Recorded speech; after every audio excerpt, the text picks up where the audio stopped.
Racist jewelry staff calls cops on black teenage girl, accuses her of theft. What happened 5 minutes later will shock you. How does a simple trip to the jewelry store become a nightmare for one teenage girl? What happens when a harmless visit to a high-end store takes a dark, twisted turn? Tara, a bright-eyed 17-year-old black girl, stepped into a sleek, gleaming jewelry store on a sunny afternoon, unaware of the storm about to engulf her. Dressed in casual clothes, but with an air of quiet confidence, she made her way towards the display cases filled with sparkling diamonds and glittering gold. But as soon as she crossed the threshold, something shifted. Eyes followed her every move. Whispers swirled in the air. Why was everyone staring at her? Could they really think she was there to steal? What could possibly go so wrong in just 5 minutes?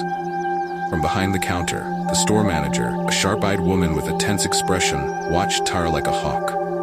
The uneasy glances from staff didn't go unnoticed by Tara, but she brushed it off. She knew who she was. She had every right to be there. But then it happened. The accusation. A delicate bracelet lay in Tara's hand, but before she could even admire it, the store manager's voice cut through the air. "Put that down," the manager barked. "We know what you're up to." What could she possibly mean? How could admiring a piece of jewelry turn into a confrontation in seconds? The situation spiraled quickly. A phone call was made. Why was the manager reaching for the phone? The sound of muffled words, "police, black girl, suspected theft," floated into Tara's ears, and suddenly, the store felt like a cage. The walls seemed to close in around her as the heavy silence hung between the customers who had stopped in their tracks to watch the drama unfold. Would they believe her side of the story, or was it already too late? Tara's heart raced. She could feel the heat rising to her face. Her hands trembled, but she kept her composure. She hadn't done anything wrong, so why did she feel like a criminal? Moments later, the door swung open. 2 police officers entered the store, their faces set in a stern expression. Without asking any questions, they moved straight toward her.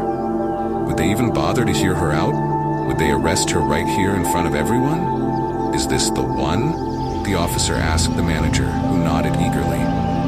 The officer's eyes narrowed on Tara. No questions, no explanations, just assumptions. Was this how it was supposed to be?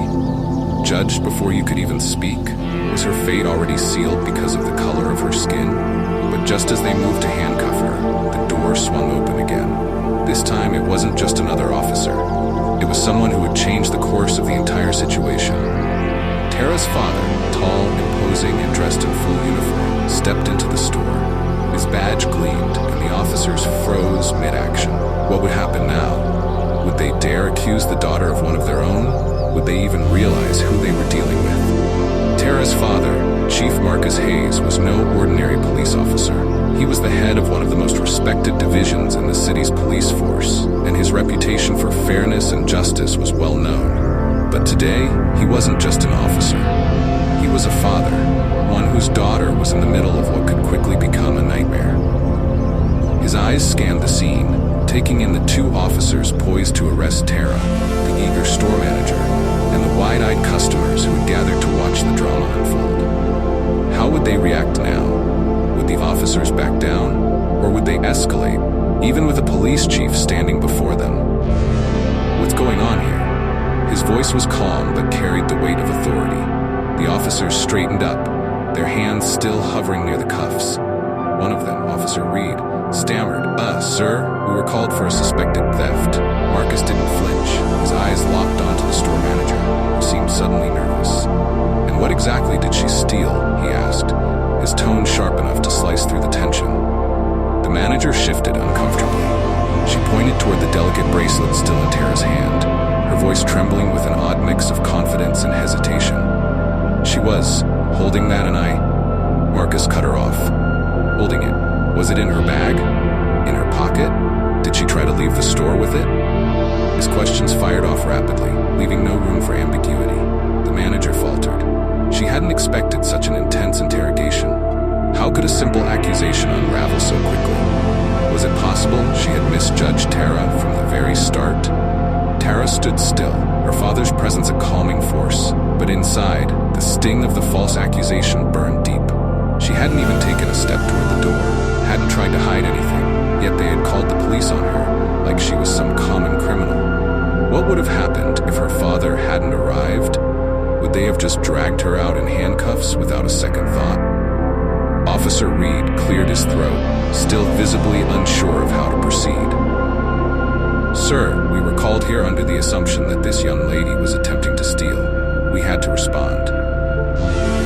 Marcus took a step forward, his gaze not leaving the officer's face. "Assumption," he repeated. "An assumption or a racist assumption?" How many times had people like Tara been falsely accused simply because of the color of their skin? Was this just another example of how deeply racial profiling ran in society? The officer shifted uncomfortably. "Sir, I'm just following protocol." "Protocol?" Marcus's voice grew colder. "And what's the protocol for accusing an innocent person based on nothing but bias?" The tension in the room was palpable. The silence that followed was deafening, only broken by the soft click of the bracelet as Tara gently placed it back on the counter. Her hands were steady, but the hurt in her eyes was unmistakable. Would anyone in that store apologize? Would the store manager, who had so eagerly called the cops, acknowledge her mistake? Just then, one of the customers, a middle-aged woman who had been watching from a distance, stepped forward. "Excuse me," she said hesitantly. "I saw everything. The girl didn't do anything wrong. She was just looking, like the rest of us." Why had it taken so long for someone to speak up? Were people really so afraid to challenge injustice when they saw it? Marcus turned toward the woman and nodded, his expression softening slightly. "Thank you," he said quietly. But his focus quickly shifted back to the manager, whose face had now turned a deep shade of red. "So," Marcus continued, "are we going to resolve this, or are we going to make this situation worse than it already is?" The manager, realizing the precariousness of her position, stammered, I didn't know she was your daughter." Marcus's eyes darkened. "Does it matter if she's my daughter or not? Would you have treated her differently if you knew? Or is this how you treat all young black girls who walk into your store?" Would the manager dare to answer that? Was there any explanation she could give that would make this right? The store manager's mouth opened and closed, but no words came out. The tension was thick, and the two officers, unsure of what to do, looked to Marcus for guidance. He wasn't done yet. "Officer Reed," Marcus said slowly, "I want to ask you something. If you had walked in here and it was a white girl holding that bracelet, would you have reacted the same way? Be honest." Reed's face flushed. He opened his mouth to speak, then hesitated. I don't know, sir. I really don't."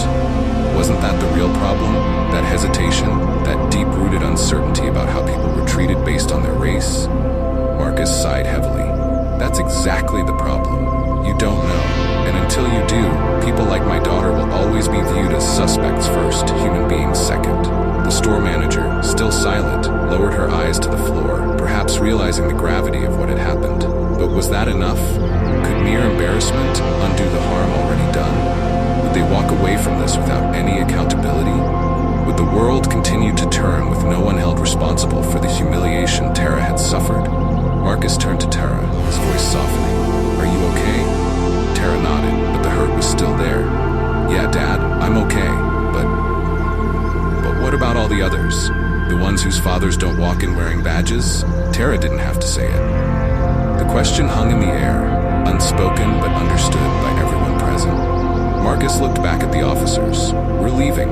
I expect a full report on my desk by the end of the day." His tone left no room for debate. As Tara and her father walked toward the door, a strange hush fell over the store.